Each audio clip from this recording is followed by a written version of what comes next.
Well, welcome everyone to this peer review and longevity educational event, Strategies for Immunotherapy Success in Non-Small Cell Lung Cancer, how to incorporate modern immune checkpoint inhibitor platforms across the disease continuum.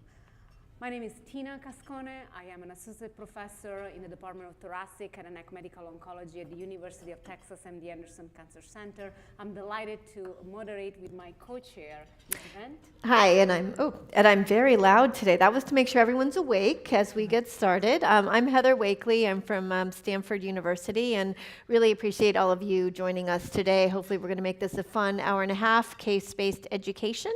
And to join us in that are our panelists. Take it away, Julie. Good evening. I'm Dr. Julie Bramer, a thoracic oncologist at Johns Hopkins. And I'm Adam Schoenfeld, thoracic medical oncologist at Memorial Sloan Kettering. Thank you so much, Julie and Adam, for being here, and thank you all for being here in person and online. We want to thank PureView and Longevity Foundation for providing this session, as well as our sponsors, Bristol Myers Squibb, Merck, and Regeneron for providing educational grants and support. If you have not done already so, please make sure that you complete the pre-event survey. And we really want you to engage with us. So we want you to participate in polling and submit the questions for the Q&A session. For whoever is here in the room, we want you to scan the QR code, or you can scan the QR code on the following slides throughout the presentation to respond to the polls and ask the panelists, all of us, the questions. For virtual learners, please respond to the polls on your screen and enter the questions right in the chat window. We also want to remind you that this time, PureView has been so generous to really give the chance to who participates and engages to win a $50 gift card by answering all the questions. So please remember, the more you answer the question and submit to the polls, the greater the chance to win a card. And you will see everything is happening in the back. But in the end, if you have this green winner alarm message, you know that you are one of the winners. So please meet one of the PureView members in the back to claim your prize. Please visit us at thepeerview.com/2025 non-small cell lung cancer to view the slides, the practice aids, and download them right from this event. The goals for today: augment your knowledge of the evidence that is actually supporting the use of immunotherapy in advanced and in early stage non-small cell lung cancer.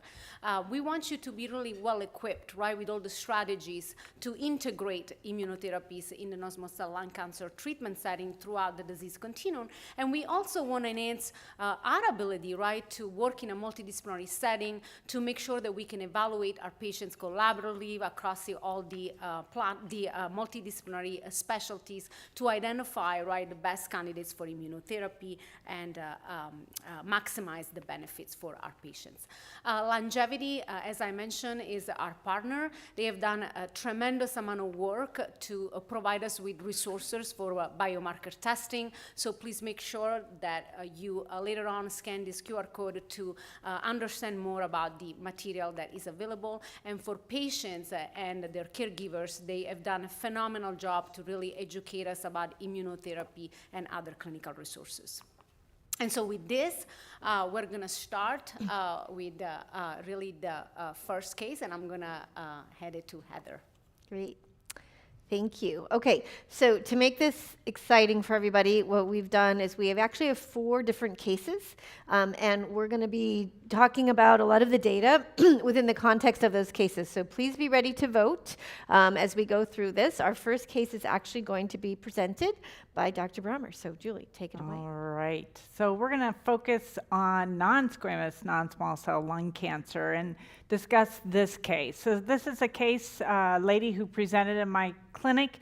She originally presented to the emergency room with a 5-minute history of left-sided arm and leg weakness and some tingling. So she thought she was having a stroke. And she had also noted a 2-year history of a chronic cough, but was told by her pulmonologist who actually saw her that they felt it was most likely due to reflux. And the MRI of the brain in the emergency room revealed a 1.2 centimeter right postcentral gyrus lesion with edema and a 3 millimeter right parietal lesion as well. They did do a CT of the chest that showed a 3.7 centimeter left lower lobe lung mass, as well as subcarinal adenopathy, as well as some right lung nodules, and the largest being 5 millimeters on the right. Her other history, she has a history of hypertension and hyperlipidemia, and she was a former smoker, smoked about a pack and a half for about 20 years, but quit 22 years ago.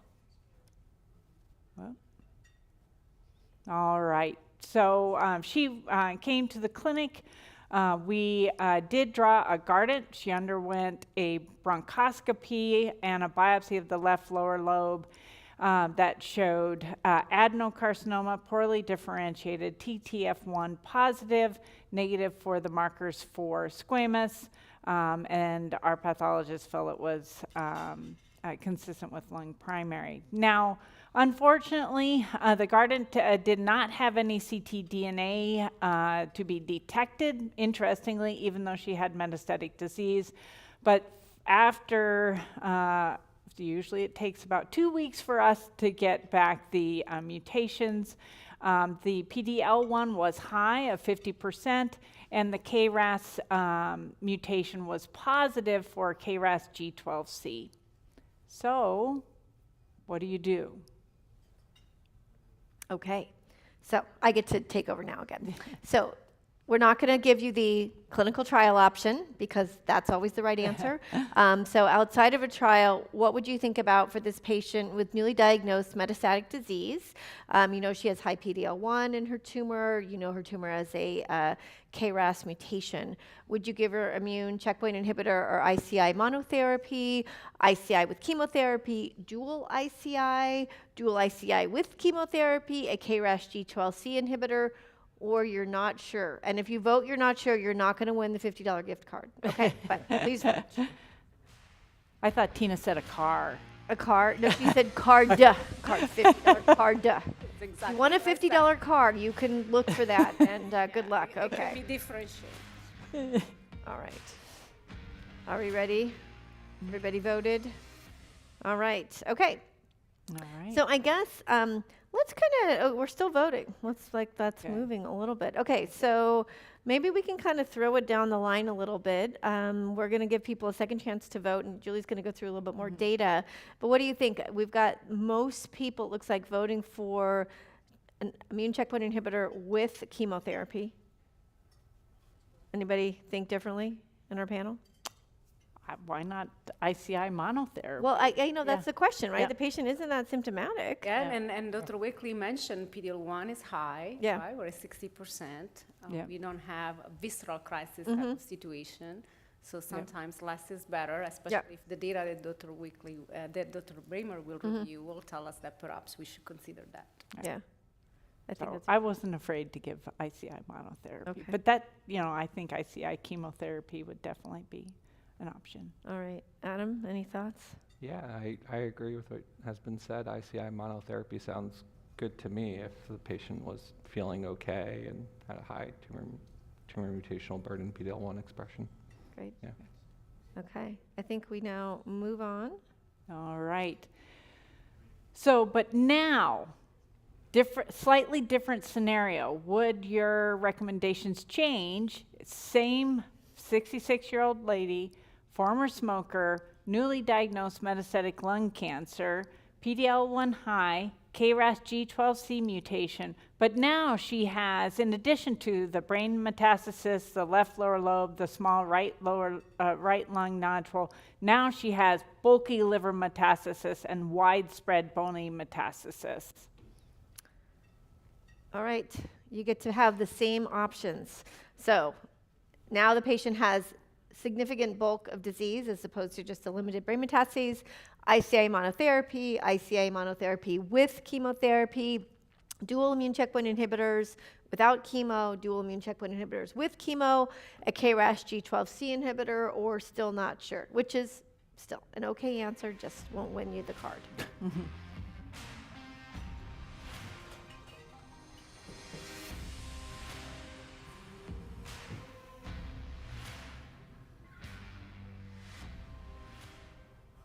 Okay, so we've got All right. many more people adding the chemo at this point. Anyone disagree? No? I agree. Okay. And I think Yeah. one point, for those of you voting for the KRAS G12C, I tend not to do that when I'm seeing a patient, especially with high PD-L1 and especially with History of bulky smoking. disease, with that Yeah. smoking history. It's certainly, we know that there's a high response rate, but it's not like a lot of our other driver mutations where the response rates are in that 70-80% and that durability of response. You get responses not quite as high, not quite as long of a duration. And so that's why I tend to lean more towards an immune strategy. I don't know if- Absolutely. Yeah. And I, I agree. and I think, as you know, Julie will review, that chemotherapy, will be really helpful, right, to help the patient with this high burden of Yeah. symptoms, Yeah. to really bring down, right, that issue. Yeah. Great. All right. We can move on. Okay. All right. So just to kind of go over just high level for immunotherapies for PD-L1 high disease across histologies, just looking at some of the data that we have for single agent and then combinations. Again, this is not all inclusive, but we have single agent PD-1 or PD-L1 inhibitors that have very good median overall survival, nearly 2 years across the single agents, as well as response rates in the high 30s to mid 40% range. Again, this is for PD-L1 high. And with ICI combinations, we are not seeing an increase in response rate, but we're also seeing a very similar, not quite 2-year overall survival with ICI combinations. So personally, in my practice, I've still used a fair amount of single agent ICI for patients with PD-L1 high disease. So, I think for this case, for KRAS G12C, former smoker, PD-L1 high, I personally, with minimal side effects here or minimal symptoms, we just have a primary brain metastasis with lung disease only, so really not a ton of disease. Obviously, she would get SBRT to the brain, those brain lesions, and then get in this patient's case, I gave her single agent IO. So, but certainly, any of the drugs, pembrolizumab, single agent atezolizumab, cemiplimab, they all have great data. Certainly, particularly for PD-L1 high disease. And then the combinatorial options, I think IO plus chemotherapy, you certainly can give if you're more comfortable. This lady wanted to delay the need of chemotherapy in this case. I do not use ICI combinations in PD-L1 high disease, but that's just me. I'm not sure if any of you guys use No. IO combinations. I agree, Julie, So- with you, and especially in this case, right, where, the patient has made clear to you, right, that platinum-based chemotherapy is something that, can wait. Yeah. Especially with the, median, numbers that you've shown us across the trials for PD-1 high. I think that makes a lot of sense. And although we have the dual combination, as you'll tell us, in some cases in PD-L1 positive disease, we've actually seen activity in PD-L1 negative disease as well. So I would be very cautious here in tailoring, more therapy, again, not necessarily better. Yeah. All right. All right, so we have a follow-up question. So you can go back and scan to answer again this follow-up poll question so that we're gonna move on to the next part of the case. The results aren't gonna be shown, but please vote again. See if I can sway you one way or another. All right, but now, again, if this lady was in a different situation with bulky disease, widespread bony metastasis, that's when I get nervous. I need a response, more than likely. And so IO plus chemotherapy, I think, really does play a role in someone with bulky disease, liver metastasis, where maybe IO only might not work quite as well. I certainly lean heavily on pemetrexed and platinum. here in combination with IO. And certainly the cemiplimab plus chemotherapy or pembrolizumab plus chemotherapy. Again, I still don't use IO combinations in this setting. We're still dealing with PD-L1 high disease, but I don't know if you guys have any difference. Agree 100%. Yeah, completely agree. I mean, in this situation, I'd be worried if I didn't give the chemo, they might not live long enough to derive the benefit from the immunotherapy, and we really need a fast response quickly, and then hopefully they could still derive significant benefit from the immunotherapy. But in PD-L1 high tumors, there's really no clear data that dual checkpoint's going to improve over single with PD-L1, so I like to spare them that toxicity if I can. Yeah. Agreed. All right, so we can go ahead and scan again, answer those same questions, but we'll move on, but take a moment to answer the follow-up poll on your mobile phone, please. All right, let's switch it up one more time. So what really happened? So again, this lady, same scenario, metastatic lung cancer. She does have, her tumor has a KRAS G12C mutation. But what if things are different? On your mutation report, it also shows SDK11, KEAP1 mutation, and now the PD-L1 level is 0. All right. Oops. Whoop. I'm going to skip We over went that too and fast. come back to it. Okay. So, for those of you who are gotten confused, it's the same patient, Same page. but her tumor's different. Yeah. So, she still has the KRAS G12C mutation, but she now has SDK11 and KEAP1 alterations as well, and now the PD-L1 is 0. So, you still got the same options, so ICI monotherapy, and Julie just went through kind of the 3 approved in that setting, ICI with chemotherapy, dual ICI without chemotherapy, dual ICI with chemotherapy, KRAS G12C inhibitor, or not sure, because we've thrown a few extra twists in there. Yep. So please take a moment to vote.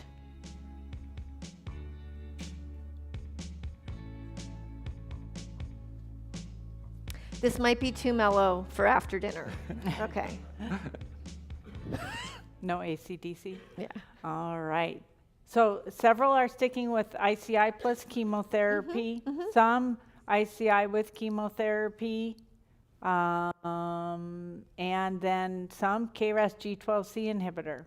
We'll see. I think the data's still out on the KRAS G12C inhibitor for first-line setting. In this case, we're hoping to see some combination data with KRAS G12C inhibitors plus IO here at ASCO, I think over the next couple of days. But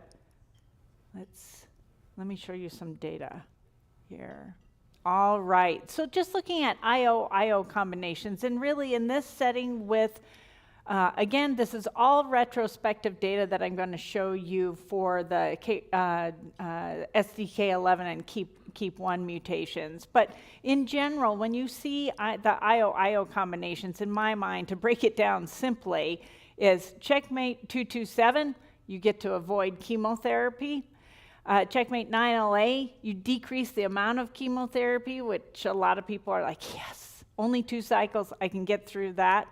And then the Poseidon regimen is, on the flip side, decreasing the amount of CTLA-4. So how much CTLA-4 do you really need? At least in this, with this data, they didn't need quite as much compared to checkmate 9LA or 227, where a patient continues on Ipi/Nivo for the full 2 years.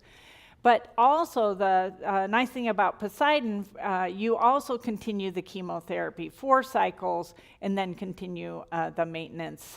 So I think that, look, again, this is really drilling down per patient, trying to decide, what do you think is important, what combinations is important for these patients.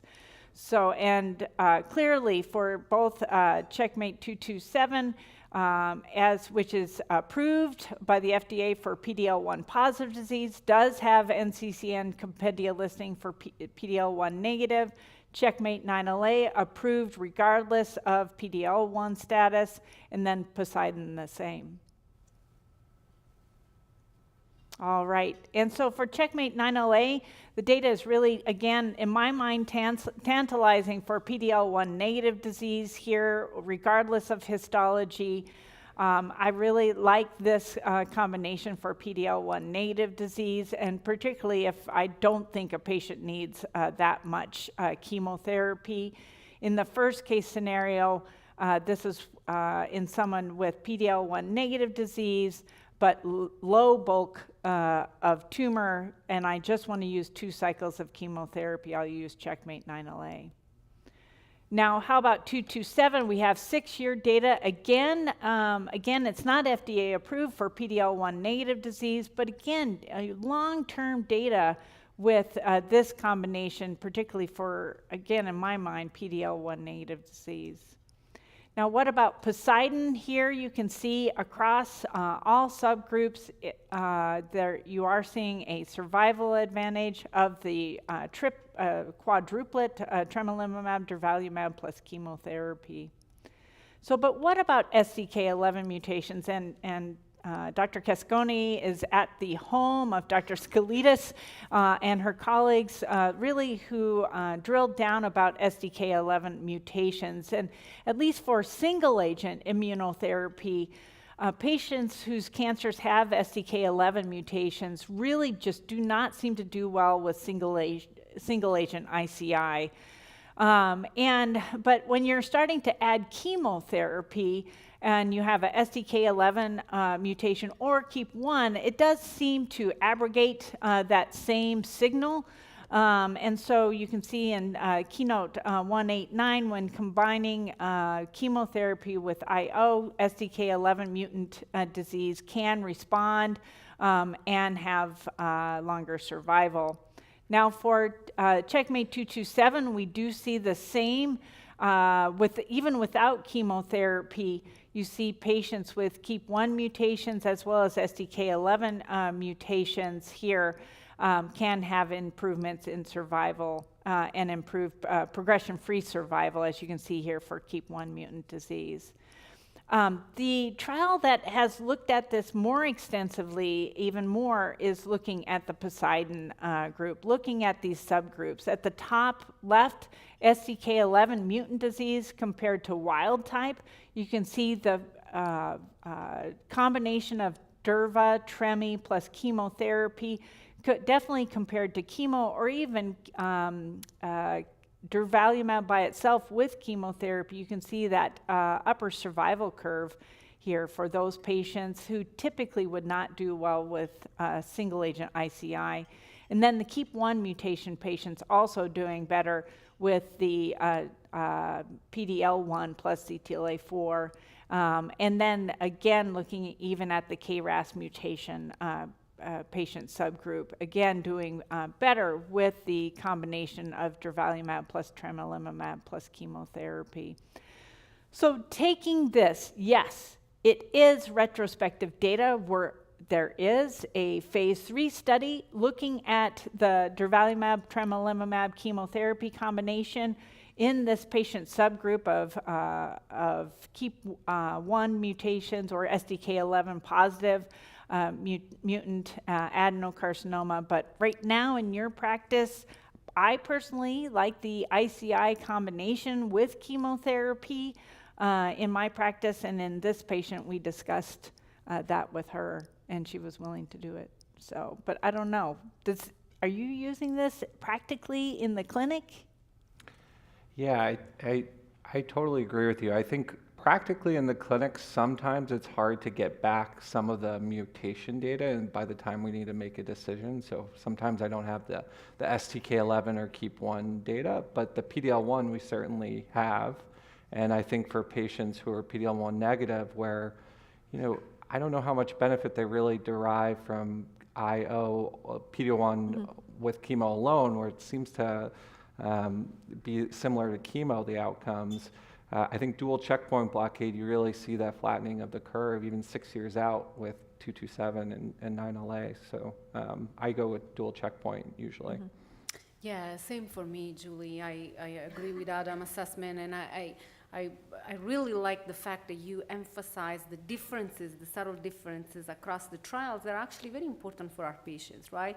The opportunity to only deliver 2 cycles of chemotherapy can be very attractive for some of the patients while continuing, right, the dual immune checkpoint. And then on the other end, for the Poseidon, where you have the 4 cycles, so some patients will tell me, I want to really continue, right, and get to the 4 rounds of the chemo doublet, but have less, right, immunotherapy. So I have to tell you, I really enjoy, right, the opportunity to have the 9LA and the Poseidon, but that's definitely what we do across the trial for these patients with PD-L1 negative disease enriched with these commutations. Yeah, I agree. I think that for me, that PD-L1 0, I have been convinced about dual checkpoint inhibitors. It took me a little longer than some other people maybe, but I'm there, and that's where I'll think about it. And I think the KEEP one and the STK11, I mean, we have seen some variability in how that's come out. I tend to think of those as sort of poor prognostic factors, and I do tend to bring the chemotherapy in because I feel like chemotherapy can kind of, because it's coming in from a very different mechanism of killing the cells, it doesn't seem to be as impacted in some ways, though radiation is. So, so I kind of think about that, this is someone where in the setting where you do have both of those poor prognostic factors with the STK11 and the KEEP one and PD-L1 0, this is a patient who really needs kind of everything, so the chemo and the dual checkpoint inhibitors. So And I think, Heather, what you said also lends a lot of support to the importance of the subgroup analysis, right? These are not really primary outcomes. We'll tend to go to the sessions, right, where the primary outcomes are presented, and we never want to miss those sessions, but actually the subgroup analyses are so critical for what we do in practice. And so a lot of value there that I think it shouldn't be missed. Yeah. All right. All right. So this is your poll question. You can scan the QR code and do the follow-up poll on your mobile phone. Again, $50 gift card. All right, I'm going to hand it over. Thank you so much, Julie. That was so educational and so helpful. I think we continue to learn every time that we do these activities. So I'm going to move on, and it will be Adam and I presenting and moderating this session. So Adam, take it away. All right. So we're going to pivot a little bit, still metastatic lung cancer, but now it's going to be squamous lung cancer rather than non-squamous. So we have a 71-year-old Caucasian man who is newly diagnosed with a T2N2M1 disease with bone metastasis, squamous carcinoma of the lung. His PD-L1 expression was 60%. He's got emphysema on oxygen. And he expresses a desire for an aggressive approach, tells us, do everything you can do, doc. That's right. So this is our first poll question for this case. So remember, we are in a squamous setting here with metastatic disease, and definitely a desire from the patient to be as aggressive as possible with treatment. So you consider ICI monotherapy with cemiplimab, pembrolizumab, or atezolizumab, combination of cemiplimab plus chemotherapy, or combination of pembro plus chemotherapy, or dual immune checkpoint inhibition with or without the chemotherapy, as we just discussed. Something else, you let us know what, or you're not sure. So please vote.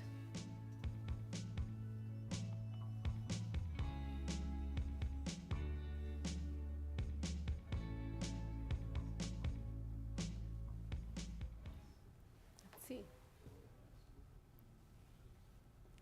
Adam, interesting. Okay, so it looks like we have the majority here saying pembro plus chemotherapy, and then a mix of the monotherapies and cemiplimab plus chemotherapy is the other options, and a few dual ICI checkpoint. So here, Dr. Brahmer did a great job reviewing the data for non-squamous. I'm just going to highlight some of the pivotal data for squamous non-small cell lung cancer. So similar to the Keynote 189 trial, there was a Keynote 407 trial that had a 5-year update that showed similar 5-year overall survival benefit in squamous non-small cell lung cancer. And as you can see, if you squint on the bottom, you can see increasing 5-year overall survival, not unexpectedly, as you go up in PD-L1 expression. I don't know why it's going forward. I think, well, There yeah, we we're go. just, yeah, Oh, there we go. there we We go. have Okay. Okay. So yes, so this is the data from the Keynote 407. You can see the 5-year overall survival curves, and then you can squint down below, and you can see the increased overall survival rate as you go up in PD-L1 expression. So very similar to what we see for non-squamous there. And then more recently, so most people know about the pembrolizumab study, but more recently there's also the Empower Lung 3 study that has 2-year follow-up and also demonstrates overall survival benefit. And within the squamous, this was an all-comers population, squamous and non-squamous. But if you look in the squamous subgroup, you can also see an overall survival benefit and a progression-free survival benefit, very similar to what we've seen in the Keynote 407 study. And this is from the 2-year overall survival data. But as Dr. Brahmer brought up early, is chemotherapy really needed at all in patients who have PD-L1 expression greater than 50%? And that question I don't think has fully been answered when it comes to squamous or non-squamous lung cancer. And there's been some real-world data sets. This is taken from one of those real-world data sets that shows that while chemo and PD-1 blockade may improve response rates and progression-free survival in PD-L1 greater than 50% lung cancer, it's unclear if it actually improves overall survival. There's no significant difference in most of the real-world data sets that have been analyzed to date. And currently, there's an ongoing prospective trial, the Insignia trial, that's looking prospectively at chemo-IO versus IO alone in non-small cell lung cancer, but that has not read out yet. We do have data as well for pembrolizumab monotherapy in all histologies, and that also demonstrates benefit, as Dr. Brahmer had shown previously. But there's some unanswered questions as well. So, how do you deal with squamous in particular? Is there differences with squamous with single agent IO? Should I stop at 2 years? Must I stop at 2 years? And then what happens when the patient progresses on single agent? Should I continue the immunotherapy or with chemotherapy, or should I stop the immunotherapy, which wasn't really addressed in the Keynote 24 initial trial? More recently, in the Empower Lung 1 trial, the cemiplimab monotherapy trial, they showed that indeed also demonstrates an overall survival benefit in the combined histologies, and also in the squamous subgroup, there's a pronounced benefit. And this is a subgroup of a population of patients that we know traditionally does worse, has less treatment options, less chemotherapy options available to them. Further, if you look at the bottom of the design too, you can see when patients progressed on the trial, they had an interesting exploratory analysis where they allowed a subcohort of patients who progressed on the immunotherapy alone could continue the immunotherapy and add in chemotherapy. And so I'll touch on that in a few seconds. And then just to confirm that cemiplimab, it's one of the newer approved agents, but has the same safety profile consistent with previous results with other checkpoint inhibitors like pembrolizumab as well. And we talked about this a little bit briefly earlier too, the PD-L1 expression and how that's important. But one thing that I wanted to highlight here, and I think is also important, is that PD-L1 expression is a continuous variable. And when we group greater than 50% together, that's somewhat arbitrary. And there's some analysis to say that as you go higher and higher expression, you're even more likely to benefit from PD-L1 blockade. So, and they did this analysis in the Empower Lung 1 study, and we've seen it in multiple other analyses now, that as you get to a higher PD-L1 expression, somewhere on the order of 90%, you can see response rates greater than 60% for single agent PD-L1 blockade. Okay.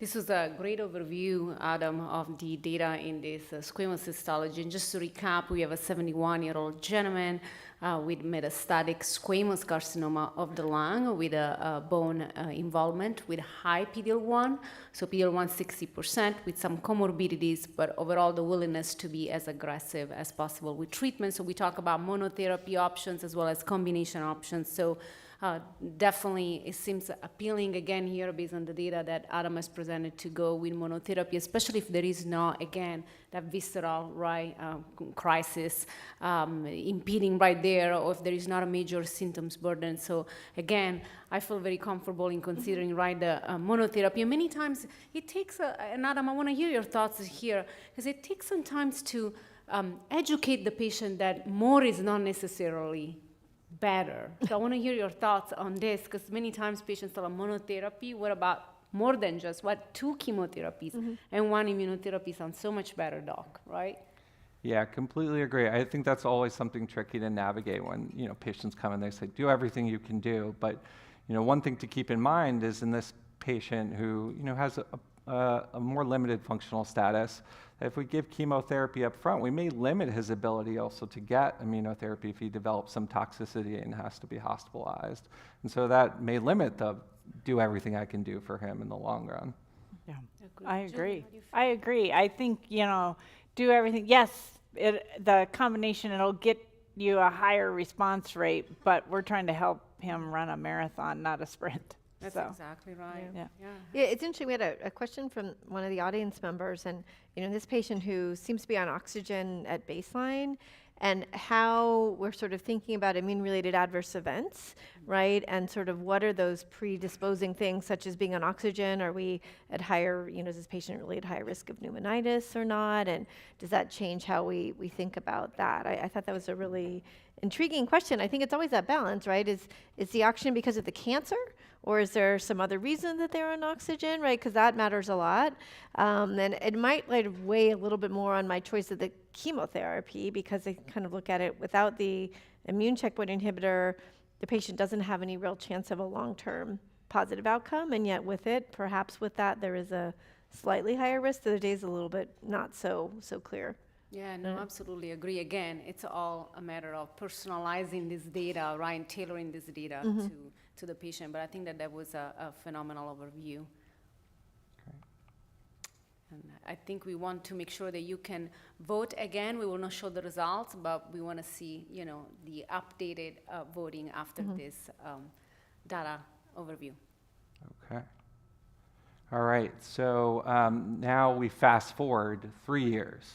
And the patient, he was treated with cemiplimab and had a partial response as first-line therapy, was doing great, and stayed on the therapy for 3 years. But unfortunately, he had a progression of disease after 3 years of continuous therapy. And so we're going to start platinum doublet chemotherapy, but can we continue the PD-1 antibody?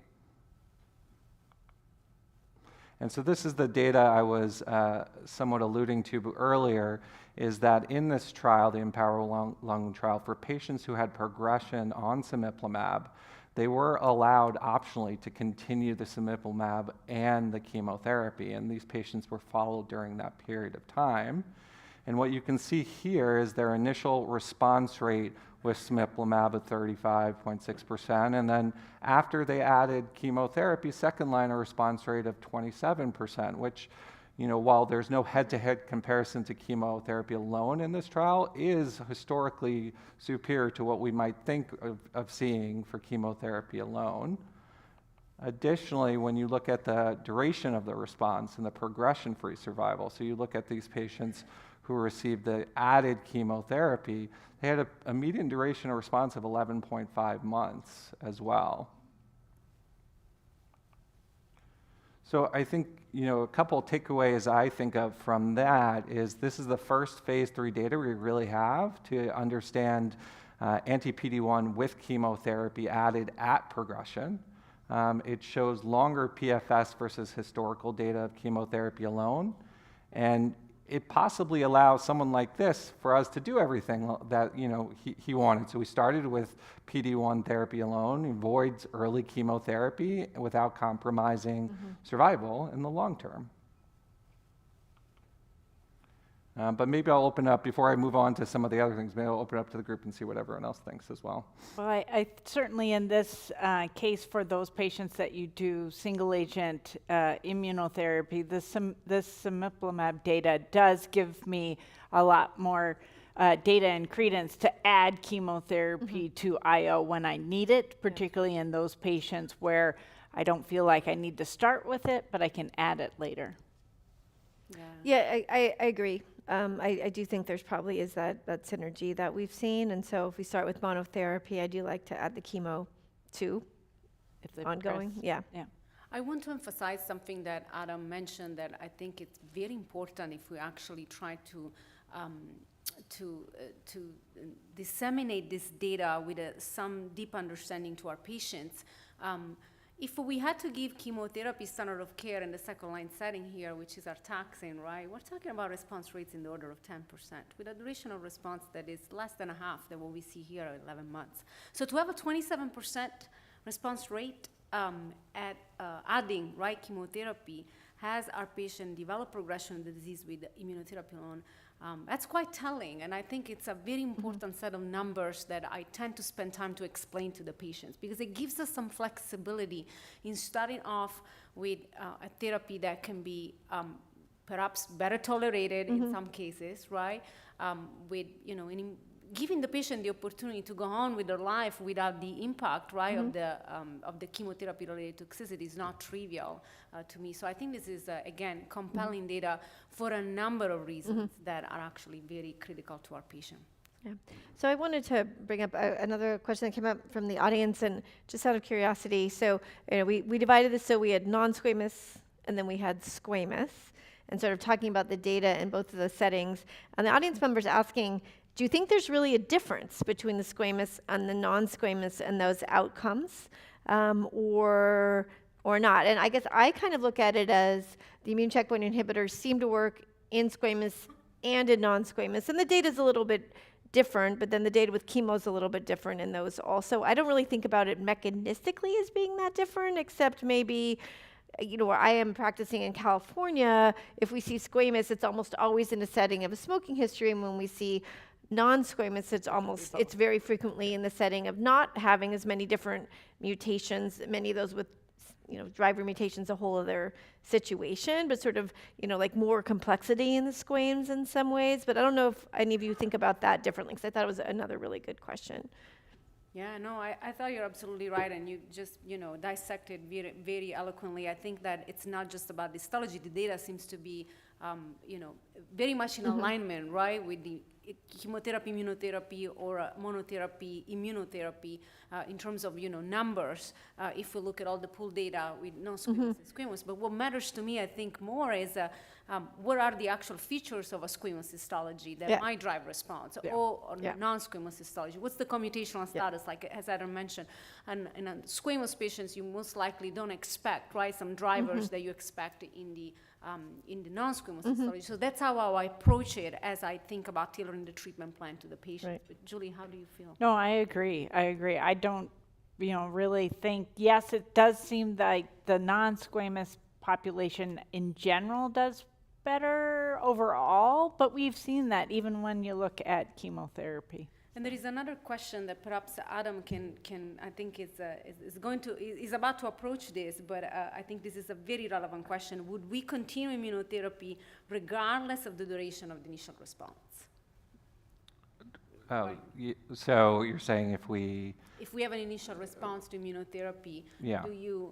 do you continue for your 2 years? Do you go beyond your 2 years, or do you stop earlier, right, than your plan to? Or what if it's only like 3 months? if they've had If they've only responded for 3 months or 6 months to immune therapy, do you continue it if you go to something else? Yeah. Like Yeah. the 2 ends, right? 2 ends of spectrum. Right. I actually, if it's very early on, that's when I've often continued it, to be completely honest. So if a patient has progression at like an 8-week scan or a 9-week scan, and I just don't think that they've had enough time, or they have a couple lesions that have progressed, that's when I've often added it in early. Later on, I find it trickier to decide when to add it, and I think it's often a discussion with the patient, but I'm curious what you think. The same. Yeah, I do the same. it's about the same approach. I think early on you always give that benefit, right, of the doubt, especially if there is a stability of symptoms. But I think it's later on that it's very challenging, and that's where, again, discussion with the patients is, very important. Yeah. And this perfect transition. This is what to do for the patients who have completed 2 years, because the trials often, 2 years was the milestone cutoff for when you could stop the therapy or continue, and there isn't great data or randomized controlled trial data of what to do in this setting. So this is data from the Keynote trials, pooled analysis of patients who had stopped at 2 years and re-challenged when they had progression events. And you see the data is sort of mixed in terms of the response rate, about a 20% or 19% response rate in pembro monotherapy, and then patients who had previously received pembro chemo, or that one had a 0% response rate. Sorry, I'm having a tough time seeing the numbers from here. And then, one thing that I always find interesting, and a thing that I think is really important, critical to think about when you're re-challenging a patient, is what's that time period that they've been off of therapy for? Because what I'm thinking about in my head is this just a lack of exposure issue? Maybe they just haven't had the therapy for a very long time, or is this some mechanism of resistance that they've developed to the immunotherapy, and then re-challenge them really isn't going to be helpful. So what the data shows is that indeed with a longer time off of therapy, when you re-challenge, you tend to have a higher success rate with pembrolizumab. And we don't know what that cutoff time is for interval re-challenge. Some people say 6 months, some people say 12 months, but definitely patients who have had longer time, or 3 months longer time off of therapy, seem to have a higher likelihood of having a response when you re-challenge. Yeah, I think this is a very important data. Again, it's all data from pool analysis and data that we look at it as exploratory analysis, but as Adam mentioned, those are very important findings to at least start making decisions in a personalized manner. So to recap here, we have a 71-year-old gentleman with metastatic squamous lung cancer with IPDL1 with bone involvement. He has comorbidities with emphysema. He's on oxygen, but he's willing to be treated pretty aggressively. Dr. Schoenfeld treats him with monotherapy, cemiplimab, based on the data with the PD-L1 60%. In the squamous histology, the patient achieves a partial response after frontline, and then as a progression, right, after 3 years of continuous therapy. So we talk about what we do in terms of, continuing immunotherapy beyond progression and what to do. So it seems like adding the chemotherapy, that's something that will make us, all of us, and hopefully many of you in the audience, comfortable now that definitely is an option. Adam, I think that's something that you have very much emphasized with the Empower data. And then how long should we continue immunotherapy? That's probably one of the hottest questions that we have in practice every day. Julie, I'm curious to hear your thoughts here on whether you stop at the 2 years, so you discuss with your patients. I know you quite enough to know that you have thorough discussions with your patients at that, benchmark. So tell us how you approach that. Well, at 2 years, everybody gets nervous. But this is when I do a PET scan. Yeah. If multiple things are lighting up, we got to get prepared. If nothing's lighting up, obviously I'd love to have a great MRD assay to even give me a better idea. But I usually stop when everything's cold. If 1 or 2 things are hot, then we might go in and do some radiation therapy, or even resection, depending on what it is. But obviously, I wish we knew more about the mechanisms of resistance at that setting. Why at this point is someone's tumor becoming resistant, and I think some of the approaches that Adam's working on and others to try to see what to do next. Yeah, Adam, tell us a little bit more about what we have on the horizons. You're definitely the guru expert. Well, thank you. But I think one of the things that I'm most excited about is some of the T-cell engagers that are coming. We've already seen in small cell lung cancer the approval of tarlatamab, which, for small cell lung cancer, for so long we haven't had really a new type of therapy, and I think that has been really a game changer for many of my patients. And so I think we could see that maybe coming forward in non-small cell lung cancer as well. We have the PD-1 VEGF bispecifics that are in trials now. And then I think there will be other ones beyond that targeting multiple different areas. And there's opportunities, I think, in engineering our own cells, similar to what we do with leukemia and lymphoma. I think there's ways to do that in lung cancer. We're already seeing success in melanoma and sarcoma with cell therapies. So I look forward to those approaches in the future as well. Absolutely. I think we're all looking forward to those. And one question that came through the Q&A chat that I think is perfectly timed to be answered based on what Julian and Heather mentioned. We don't really know what the mechanisms are, right, when we combine these therapies and what happens in the tumor. So Raj asked why STK11 and KEAP mutations predict poor outcomes with the immune checkpoint inhibitors. Well, we have the data, right, from all the trials. So Julie mentioned that Tuscalidis has been definitely a pioneer at MD Anderson in looking at the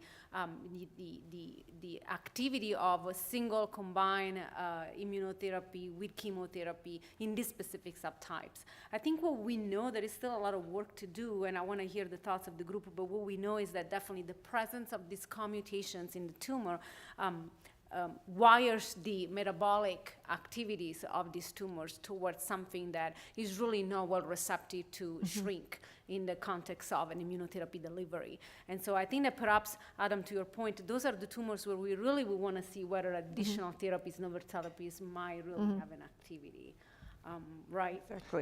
Exactly, yeah. I think, the cases we've talked about, exactly the PD-L1 negative expression, STK11, KEAP1 mutant, these patients have really a high unmet need because they don't benefit oftentimes from a lot of our standard of care therapies.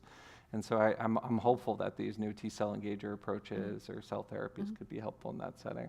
Yeah, I think one thing, though, that we do know, and you're much more of the immunologist than I am, but that when we do have the PD-L1 negative, that by giving the CTLA-4, that actually can upregulate PD-L1 to some extent. And so that was another question that we had, but there is like a biological rationale there that by giving the CTLA-4 inhibition, that's going to bring up your PD-L1 levels and therefore theoretically help that PD-L1 inhibition to work a little bit better. That's the simplified version. I'm sure it's much more complicated than that, but at least to me that kind of made sense, and that also helped me finally jump on the dual ICI bandwagon when we have the negative PD-L1.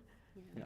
I think, Heather, that's a great point, because I think all of us on this panel are on, one of the latest, actually, manuscripts that tries to answer this question on how can we personalize treatments, right, when we have these co-mutations. And so, as Heather mentioned, from analysis from Poseidon and from other data, even in mouse models that at times are really helping us to look at mechanisms, we see that those combinations bring up some specific type of T cells with the PD-L1 that we wouldn't have without, right, the STK and the KEAP. So definitely some population of T cells that seem to be wired to be more effective in presence of these two co-mutations. So that was a great point. Thank you for bringing that up, Heather. So with that, I'll give it back to you, Heather, so that we can move forward. Great. So we're going to move to early stage now. Tina, I know you've got the first case here, so I'm going to let you we'll move on and let you go ahead. Thank you so much, Heather. This is now, as we mentioned, we're going through the continuum, right, of the disease, so we've definitely dissected the metastatic setting. Now we're moving on and see how are we applying this immunotherapy in patients that actually have an early stage disease, potentially resectable. So for this case, we have a 61-year-old gentleman, former smoker, who was found to have a left upper lobe mass. This mass was actually biopsy. It was referred to a pulmonologist and to an oncologist, and was found to have an adenocarcinoma with negative PD-L1. And the molecular testing was done on the tissue and revealed, again, to stay on the theme, a KRAS G12C mutation. You can see the CT chest with IV contrast at baseline that confirmed this a left upper lobe malignancy, and also there was some concern for potential mediastinal and hilar adenopathy. The patient did undergo a PET scan, so a non-invasive mediastinal staging with an FDG avid mass, 4.5 centimeter, and with ipsilateral avid hilar nodal disease, but not mediastinal disease positive. MRI of the brain at baseline was negative. And then very quickly in terms of a medical history that can be pertinent, hearing aids, GERD, family history, mother with breast cancer. He has a former smoking history, 20 pack a year, and he works as a jeweler. And he has an excellent performance status with really an exam that is unremarkable. And so we want to ask you, what would you do in this case? Would you take this patient to additional procedures? So a bronchoscopy with an endobronchial ultrasound and additional exploration of the mediastinum for understanding whether there is or not more nodal disease, and specifically what type of nodal disease is involved, the mediastinoscopy. Or you take the patient straight to surgery, or you just continue with surveillance. This is not important. Or you're not sure. So please take the time to vote.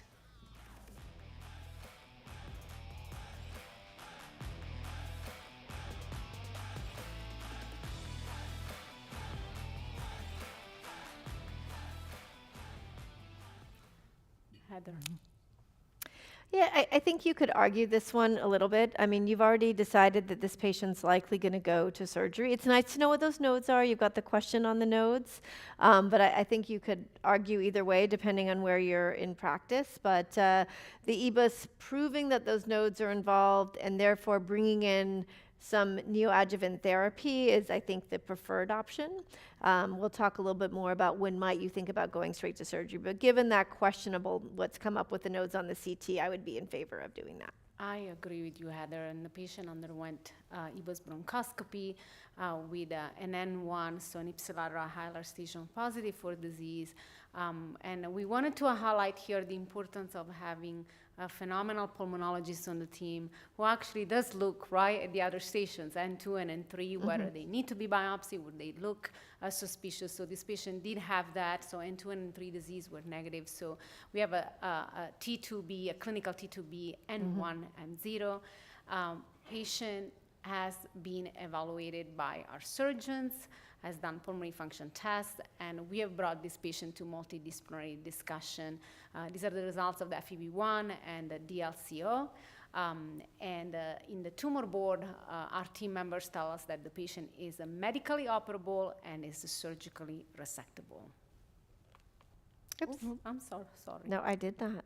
Go ahead. Okay. So I was going to say, so now we've got our audience thinking about what to do at this point, right? So would you go straight to resection and give adjuvant chemotherapy followed by immune therapy? Resect and go to surveillance? Neoadjuvant chemotherapy plus resection, afterwards a neoadjuvant only approach? A neoadjuvant chemoimmunotherapy plus resection, neoadjuvant only approach, or neoadjuvant chemoimmunotherapy plus resection plus postoperative immunotherapy, which is a mouthful, so we just call it the perioperative approach. Or not sure.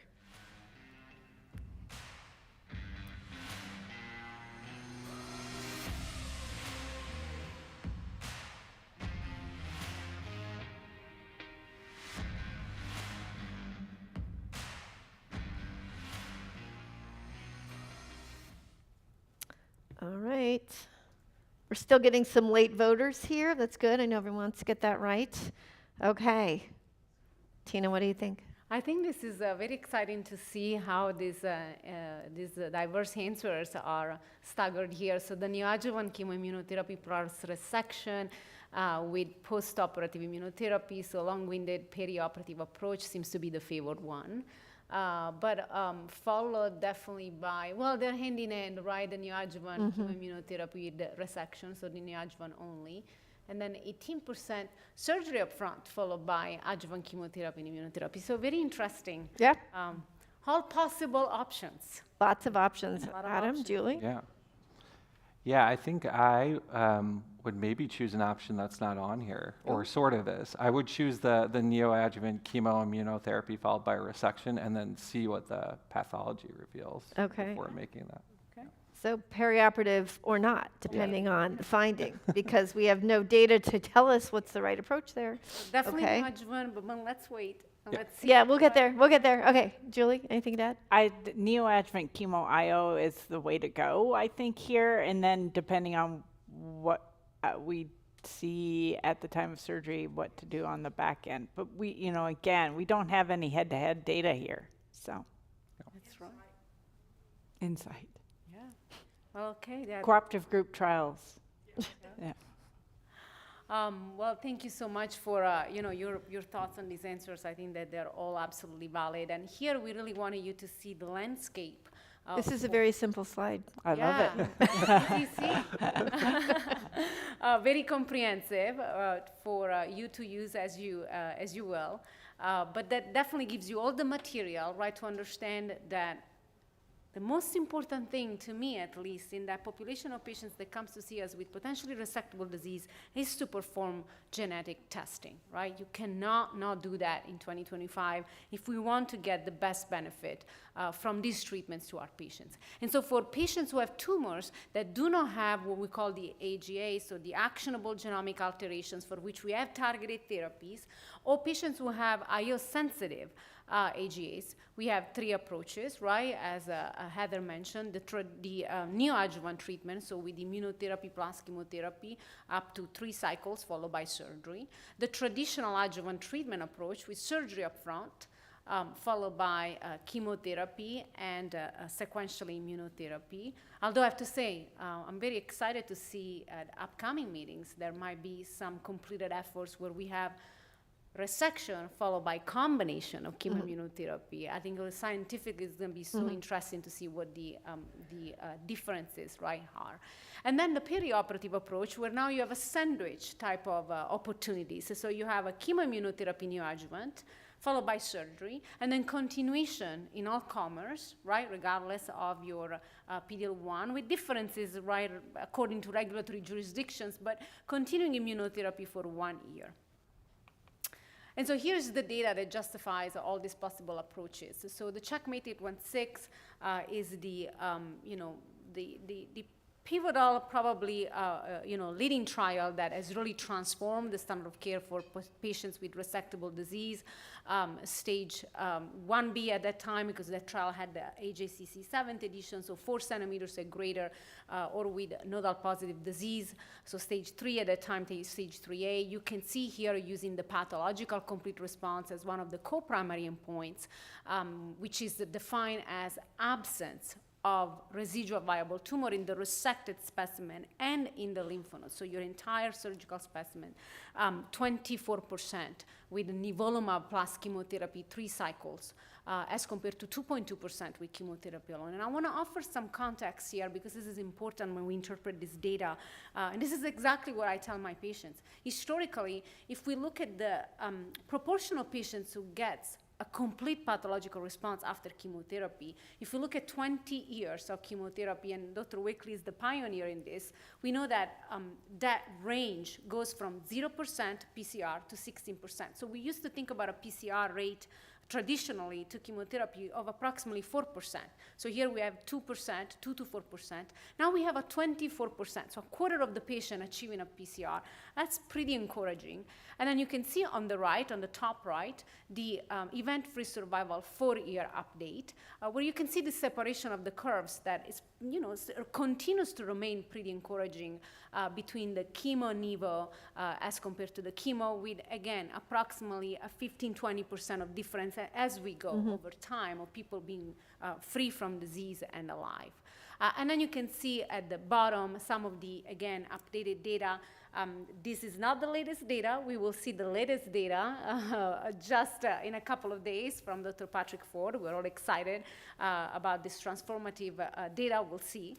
We know that from the press release, you'll see it in the upcoming slides, that the OS is positive for the CheckMate 816. But here you had the encouraging results of OS that are not yet cross the boundaries by protocol, right, to be statistically significant, but you can see how encouraging these results are. And then on the bottom right, something that is also important for our patients, the lung cancer specific, survival. And again, you can see how the nivo chemo seems to be, favoring, right, an improved benefit for our patients as compared to chemotherapy.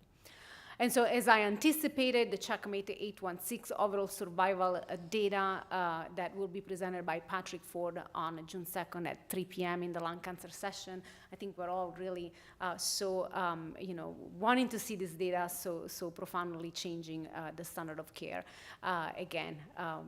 Telling our patients now we know that these therapies will make you live longer, and that's very important from our press release. We have also trial in progress from Regeneron with a randomized study of neoadjuvant semiplimab plus novel agents and chemotherapy versus semiplimab and chemotherapy for patients with resectables. We'll see how this data plays out in the near future. And then what about the sandwich or perioperative approach, right, that Heather mentioned to you in the possible answers? We have several trials, at least 3 different trials that have been pretty much in alignment in telling us that this is another option that we can use as a standard of care for our patients. The Adjuvant trial, you can see here, although the panels are small, we wanted to provide you with material really to get the data and discuss this data with the patient. So EFS and DFS benefit by giving up to 4 cycles of platinum-based chemotherapy with durvalumab, PD-L1 inhibitor, followed by surgery and continuation of durvalumab for 1 year. And then you can see on the top right, the Keynote 671, which was led by Dr. Wakely and Dr. Spicer and colleagues. And you can see here the updated data, so the interim analysis 2 published last year with the EFS continuing to show benefit with up to 4 cycles of pembrolizumab plus chemotherapy in the neoadjuvant setting, followed by surgery, and then 1 year of pembrolizumab. And again, you can see there the co-primary endpoint. The Keynote 671 was the only trial across all these trials, so kudos to the team for having a co-primary endpoint that has the overall survival. So again, curing these patients and allowing them to live longer with this paradigm. And then at the bottom, you see the third perioperative trial, the CheckMate 77T, very similar design, up to 4 cycles of chemotherapy plus nivolumab, another PD-1 inhibitor, followed by surgery and 1 year of nivolumab. You have there the separation of the curves that is pretty much in alignment with the other trials.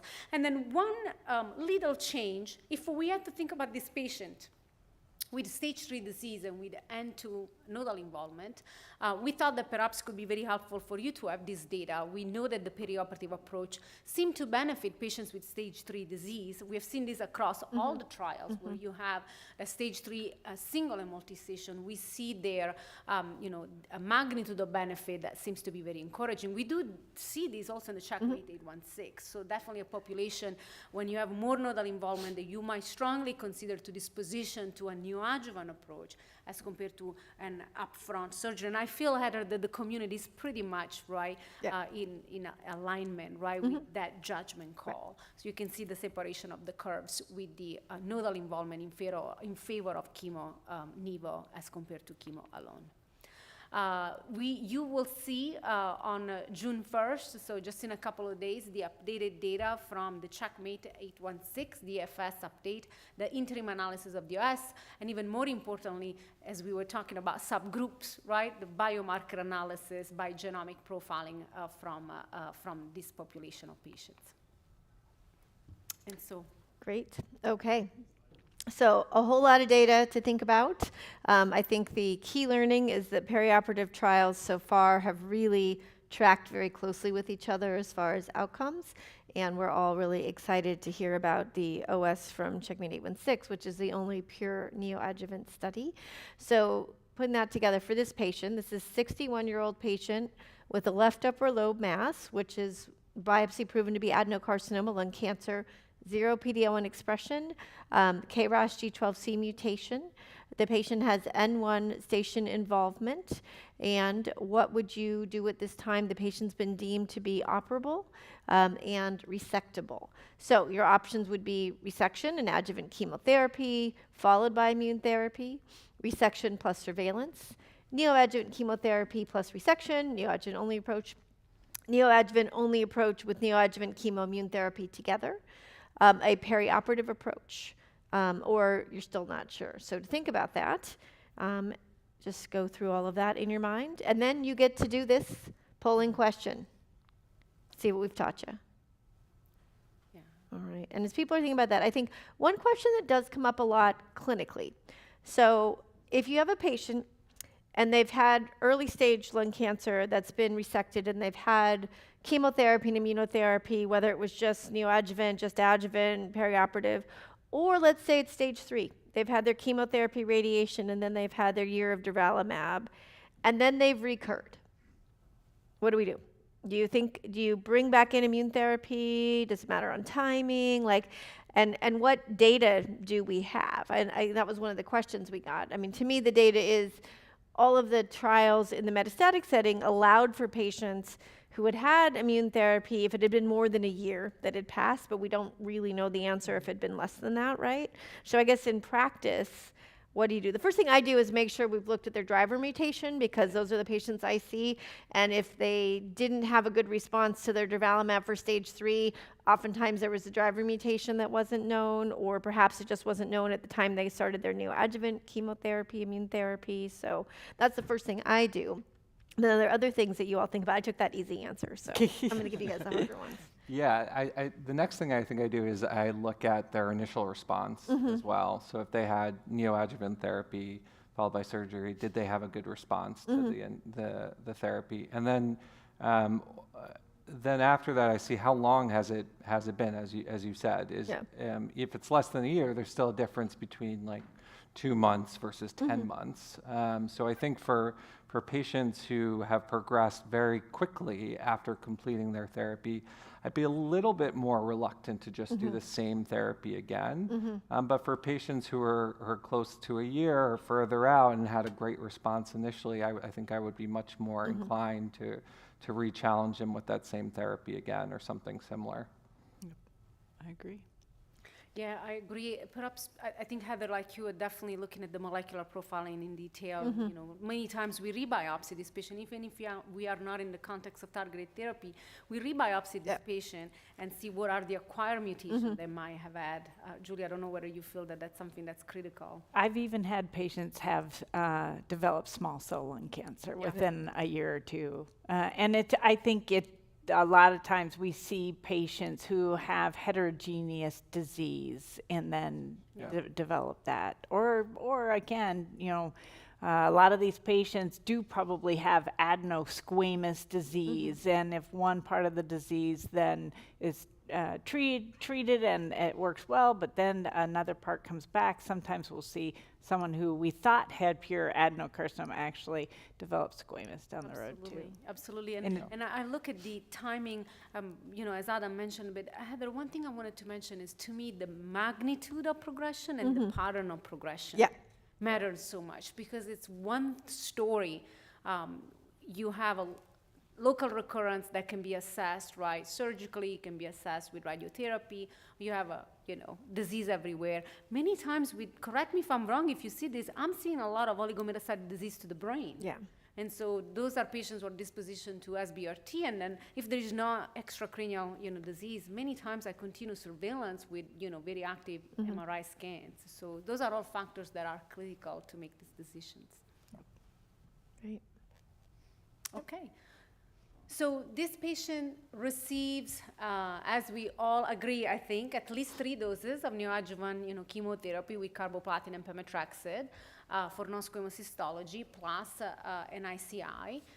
Developed mildly symptomatic COVID, but we were able to stay on top of things after cycle 2, was able to receive cycle 3, and this is the restaging scan, so definitely you can appreciate that there is a response to treatment. In many cases, there is a discussion again with the surgeons whether that's fully in a repeat multidisciplinary setting, or many times in the multidisciplinary clinic, we tend to have that, to reconvene, right, with the surgeons for the assessment. And this patient underwent surgery. As you can see here, the patient was able to remain an N1 disease and had PD-L1 10%. So slightly different than what we saw at baseline. It was 0%, so don't be surprised to appreciate these differences. Remember that at baseline you have a biopsy. Here you have an entire tumor specimen. chemotherapy has been shown to increase the PD-L1. So that's something that we wanted to point it out for the sake of discussion. And then you have residual viable tumor. So remember, the pathological response can be seen as in a dichotomic manner. So you can see it as a categorical variable, response yes or no, 0% or more than 0%. Or you can see it as a continuous variable, right? As Adam mentioned about the PD-L1. So a continuous spectrum that definitely allots the patient in a different bucket, right? And so you can see here we have a residual viable tumor, 61%. So there is some treatment effect, but there is some magnitude of residual disease. And this is an R0 resection. Now what? Now what? Heather. Right. Okay. So the patient's already had neoadjuvant treatment. They've had their resection. What do you do now? Adjuvant chemotherapy, which would be part of a perioperative regimen. Adjuvant immunotherapy with the same ICI as started in the neoadjuvant setting, so truly that perioperative. Surveillance or not sure. Please vote.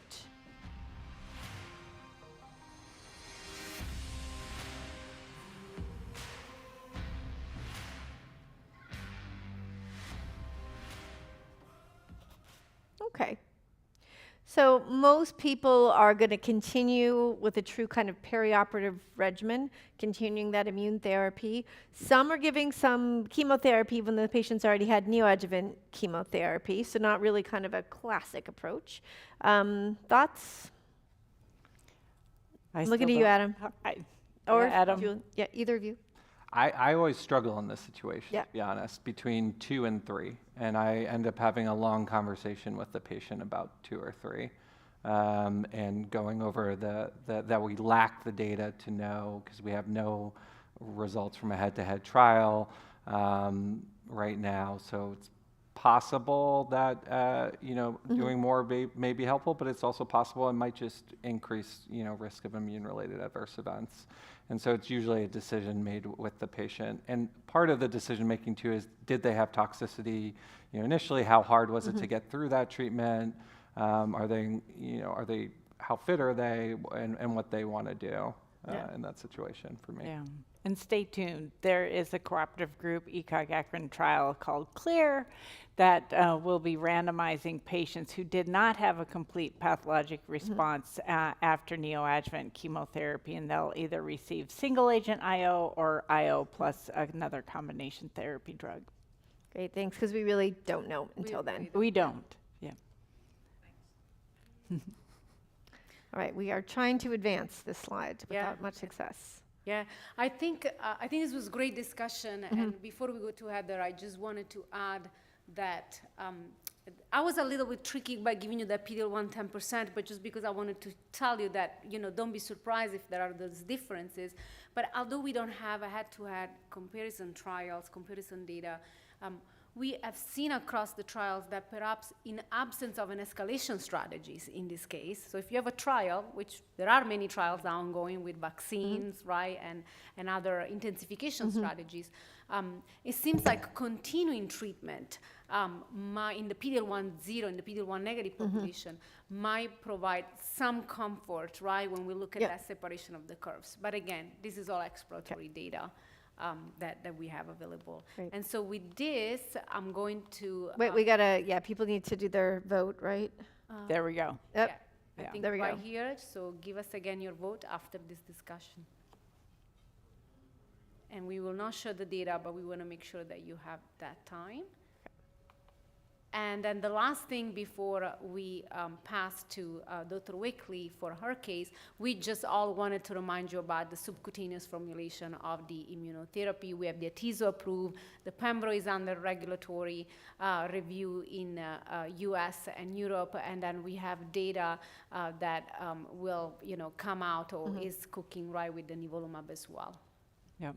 Actually, I saw that on TV the other day. Oh, look at you. I have not seen that one. Yes, about subcutaneous nivolumab being available so you can treat your own cancer. That is... Oh, great. That's a great... Yeah, great advertising. Okay. I don't need expertise. So with this, we conclude this case. And I want to thank Heather for being a great moderator. And then I'll give her the microphone for the next case. All right. Thanks. So Don't worry, we won't take quite as long on this one, so we will get you out of here on time. Okay, so this is the last case, and this is a patient who actually had a smoking history and went in for screening and was found to have this nodule in the left lower lobe. A CT-guided biopsy showed that this was moderately differentiated squamous cell carcinoma. CT scan confirmed that left lower lobe mass, and a PET showed that the SUV was 5.5. There was no uptake anywhere else. MRI brain was negative. So, thinking about, and you don't have to vote here just to think about it, additional tissue testing needed? No, or I would get PD-L1, I'd get PD-L1 EGFR ALK, I'd get PD-L1 and next-gen sequencing. All right, so the PD-L1 was 55%. No driver mutations were identified. The patient had a left lower lobectomy with a 1.9 centimeter moderately differentiated squamous cell carcinoma, and 3 out of 8 lymph nodes, hilar nodes, were positive. Sorry, these were intrapulmonary nodes. And they all had the same squamous cell carcinoma. No mediastinal nodes were involved. And I think it's important as we talk about all of the benefits of neoadjuvant chemoimmunotherapy to recognize that there are a lot of patients who are still going to be going straight to surgery, and so it is important that we recognize that that is still happening. I think that for those of us who practice in academic centers, we like to emphasize the importance of having those multidisciplinary tumor board discussions. I think for people practicing in the community, that's more and more common. And there will still be cases who go straight to surgery where the nodes were hiding, nobody suspected them, and and sometimes that's still a reasonable approach as well. I always like to make sure we do talk about, well, what do you do when that happens, right? The patient's already gone to surgery. Would you recommend adjuvant chemotherapy for this patient? No. Yes, with cisplatin gemcitabine. Yes, with carboplatin paclitaxel. Or I'm not sure, and I took those questions from you. So we'll get you the next ones. Okay, please vote. Totally fine.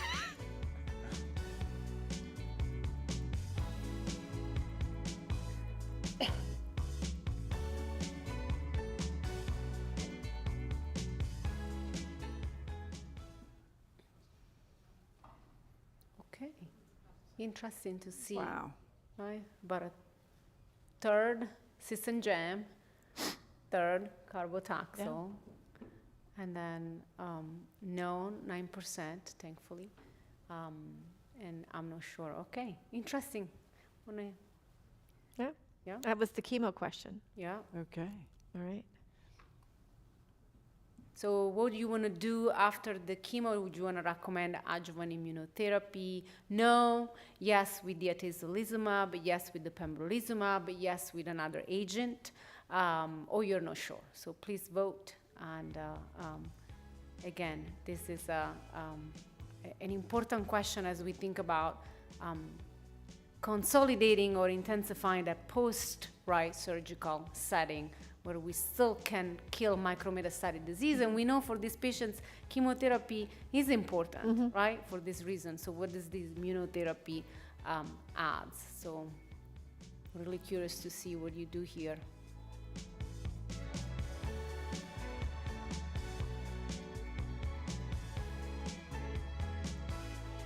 Almost there. I think that's pretty good. Awesome. Yeah. So 37% atezo and 42% pembro. Thankfully, there is no data we don't know about it. We had other.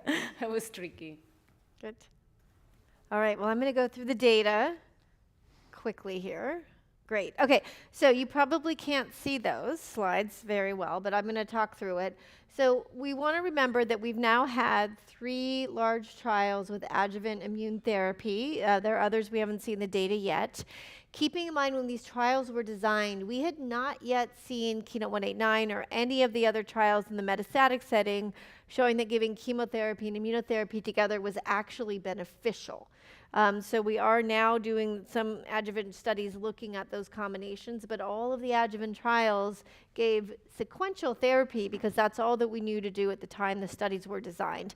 As someone who's done a lot of adjuvant trials, They're fabulous, and they take forever, and by the time you get answers, there are things you wish you had done differently, but that's the way the trials go sometimes.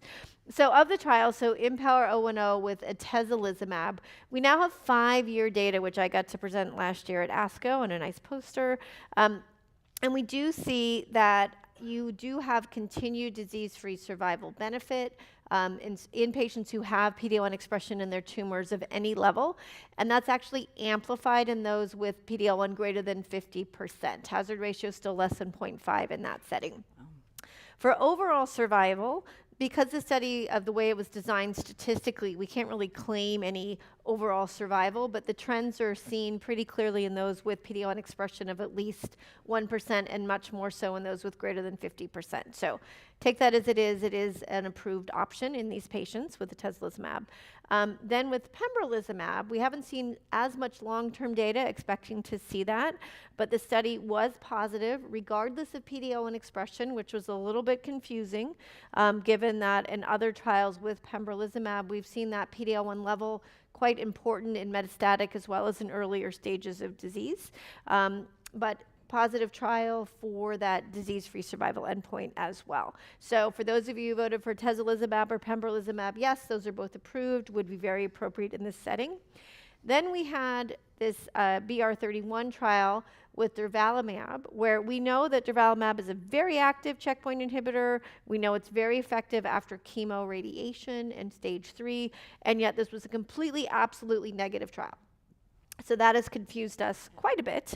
But you've got 2 positive trials, one with PD-L1, very important, one regardless of PD-L1, and now this negative trial. So that pure adjuvant, when you give the checkpoint inhibitor after chemo, is, I think, a little bit of a confusing situation. But we have these patients, they show up, what do? I think it's reasonable to give them chemotherapy and immunotherapy, and hopefully someday we'll be able to give those in combination when we have the data. So that's sort of how I would summarize this. Okay, so then.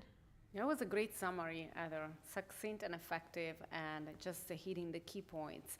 So we have a patient with left lower lobe nodule found at screening CT, which thankfully, right, is taking us to these scenarios so much more often. PD-L1 positive and high, no driver mutations identified. This is a squamous cell carcinoma, less than 2 centimeters, taken to surgery, and with disease found at surgery in the intrapulmonary nodes. With squamous histology, there is no mediastinal lymph node involvement. So again, we have different options that we could have chosen. I have to say here, with someone who has such a small amount of disease, and really with the opportunity to go up front surgery and then decide what to do with a surgical specimen, that's something that we would have contemplated here as well. But I don't know if Adam and Julie had a different approach. And also in the community, I think things are done based on patient needs and, tailoring these algorithms to patients as well. Yeah, someone with just a solitary nodule, they'll end up going straight to surgery. Some won't even biopsy. If it's hot on PET and there's nothing else, they'll take them straight to surgery. So, and I think, in the adjuvant setting, the chemotherapy now, this harkens back into the early 2000s, trying to decide which chemo combination to give to a patient, and that's really an individualized decision about what toxicities to avoid. I like cisplatin unless I'm worried about somebody's kidneys. And then on the flip side, if a patient doesn't want to lose their hair, I'll stick with gemcitabine regimen. But someone who doesn't care, or I'm worried about their kidneys with platinum or hearing, then I'll stick with paclitaxel and carboplatin. But I don't know, Adam? Completely agree with everything you said, Julie. I would give chemotherapy, though. I think we all agree. Yes. Yeah. Please give chemotherapy. I would give With the nodes, chemotherapy. Nodes involved. Positive. Yeah. There is a pretty much, Yeah. 60% chance, right, of, relapse here, Yeah. 50%, 60%. So please don't neglect, right, these rates of recurrence. Right. Yeah. And I think to Julie's point, we get all the time these questions, carbo or cis. I think we were all very much more adamant about, having the cisplatin, right, in this adjuvant setting. I think that in the neoadjuvant perioperative era, with the data that is emerging with, efficacy with the carboplatin that is pretty much in alignment with the cisplatin, we're a little bit more comfortable, right, in switching, because the efficacy is going to be there is more compliance. So definitely learning, right, from the neoadjuvant and perioperative to tailor these therapies. And then, as Heather mentioned to you, you have the opportunity to give immunotherapy. Here you have a PD-L1 55%, so the atezolizumab would be something that you are, absolutely able to give FDA approval with PD-L1 positive disease, 50% for the European, and then pembrolizumab all comers. But again, if you look at the data and dissect the data, here, the atezolizumab is something that will make a lot of sense to give. So definitely a lot of options for these patients. And as Heather mentioned, we'll see in the near future whether combining chemo and immunotherapy in the adjuvant would do something even more. Great. Okay, and you all get to vote? Yeah, get the vote again after this discussion. We will not show the results, but we want to give you the time to get to the vote. And this is something very quickly that Heather and I wanted to bring to your attention from the longevity. Again, with all the efforts that I have put forward, there is the material, educational resources for understanding the Medicare's lab testing billing rules. There are different rules for inpatient, outpatient, 14-day rule. Please feel free to go and learn more about these rules from longevity. And then take the survey. We're still in the 14-day rule. Please use the QR code to scan. And this is just a 3-minute survey that you can pass along to your colleagues. And it's just educational material to know more about it. And the first 300 will have $20 Amazon gift card. Plus the $50 Yeah, that you 50 got for whoever anything. wins, Yeah, That's whoever wins. And a Okay. car. You're gonna get $72 tonight. Okay. That's pretty good. Okay, so we will move on. Please make sure that, again, you take the time to answer the questions. This is all great questions that we put together for giving you food for thought as you practice. And then I think that Heather and I have tried to really answer live all the questions that came through. I don't see any additional questions, and we are right on time. So if everybody agrees, that we wanted to remind you to visit the peerview.com/2025 non-small cell lung cancer to give us your evaluation, to claim the credit, download the slides that we put together for you in collaboration to the wonderful Peerview team, and please make sure you get to the next event with the Peerview family. So Thank you. thank you very much for being here till 8:30. Thanks.